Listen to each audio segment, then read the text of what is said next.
ઘણી બધી સંસ્થાઓ સાથે હું જોડાયેલી છું. ઘણી બધી સંસ્થાઓમાં કામ કરું છું. એનિમલથી લઈને માણસો સુધીને બધાને જ જોડેલા છે મેં. પણ જે કંઈ પણ છું એમાં ટોટલ મારા ફાધરનો અને એમનો જ હાથ છે એવું કહીશ.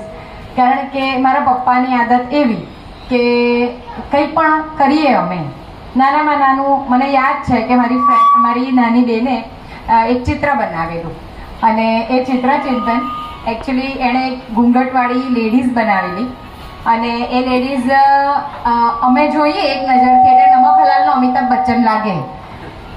તો અમને લોકોને એવું થતું હતું કે આ એણે શું બનાવ્યું એમ, કે આ તો નમકહલાલનો અમિતાભ બચ્ચન છે કે અમિતાભ બચ્ચને ઓઢણી ઓઢેલી હોય ને કેવો લાગે. પણ અમે લોકો પહેલાં તો હસ્યા, પણ જ્યારે પપ્પાને એ ચિત્ર બતાવ્યું એટલે પપ્પાએ કીધું વાહ બહુ ફાઇન. એટલે અમને લોકોને નવાઈ લાગી કે આટલું વાહિયાત પિક્ચરને પપ્પા આટલું ફાઇન બનાવે, આટલું ફાઇન કે છે. પણ પપ્પાની આદત જ એવી કે અમે કંઈ પણ ઇનિશિયેટિવ લઈએ એટલે પપ્પા એમ જ કહે કે વાહ શું વાત છે એમ. એટલે એ જે એમની જે અમારી જે વખાણ કરવાની એ હતી ને એનાથી અમને એવું થયું કે કદી અમે નાસીપાસ થયા જ નહીં. અમે એમ જ થયું કે ના અમે તો બેસ્ટ જ કરીએ છીએ.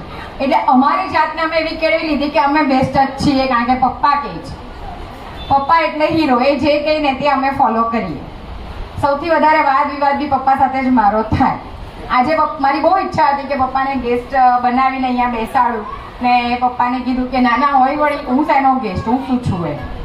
એટલે કદી અમને ખબર જ હતી એ કામ હું સીધી નથી કરતી, એ મારી દીકરી પાસે કરાવું છે. કે મારી બેનને પહેલાં ફોન કર્યો કે પપ્પાને જરા કહે નહીં કે આજે અમારા અહીંયા આવે પ્રોગ્રામમાં.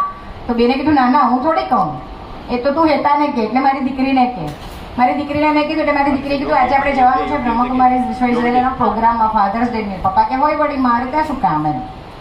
એટલે પપ્પા કદી હું શું છું એની સાથે પપ્પાને કંઈ લેવા દેવા નથી. એનો મને બહુ જ આનંદ છે.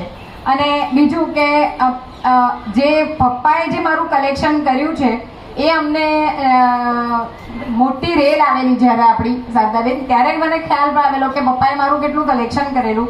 1984માં સુરત ઇલેક્ટ્રિસિટી કંપનીની સામે મેં ફાનસ લઈને મેં વિરોધ નોંધાત કરું છું. I was at 16. તો ફાનસ લઈને મેં એનો વિરોધ કરેલો ભાવ વધારા સામે. ને પપ્પાએ એ ગુજરાત સમાચારમાં મારો પહેલો ફોટો આવેલો ફાનસ લઈને. પપ્પાએ એનું કટિંગ કરીને એનું લેમિનેશન કરાવીને એને કબાટમાં સાચવી રાખેલું. જે મને બતાવું ત્યારે મને એમ થયું કે જ્યારે 10મામાં મારા 47% આવેલા Chintan, I am not a average student also. તો ત્યારે પણ પપ્પાએ કીધું કે વાહ 47 એમ. એટલે અમને કદી એવું લાગવા જ નથી દીધું કે અમે કંઈ નથી એમ. અમે બે બહેનો જ છીએ પણ બાપા માટે અત્યારે તો અમે લોકો બેસ્ટ છીએ. મારી બેન જે ડ્રોઈંગમાં જે અમિતાભ બચ્ચન બનાવેલો ને એ મારી બેન અત્યારે હોબી ક્લાસીસ ચલાવે છે ડ્રોઈંગના. તો જો પપ્પાએ ત્યારે એમ કહી દીધું હતું કે આ થર્ડ ક્લાસ પિક્ચર છે આવું શું બનાવ્યું, તો મને નથી લાગતું કે મારી બેન હોબી ક્લાસીસ અત્યારે ચલાવતી હોય. એટલે મારા ફાધર અને હા અહીંયાથી હું મેં કીધું છે મારા સ્ટુડન્ટને કે આ એક ક્લિપ રેકોર્ડ કરી લેજે કારણ કે પપ્પાને મોકલવી છે.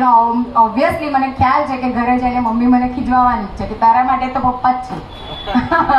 એટલે આ બાબતે બી ઝઘડો થવાનો છે. પણ પપ્પા આજે આટલા બધાની વચ્ચે હું તમને કહું છું આઈ લવ યુ અને તમે મારા હીરો છો. અને ઓલમોસ્ટ હું જે કંઈ પણ છું આજે એ ફક્ત અને ફક્ત તમારે કારણે છું. આઈ લવ યુ.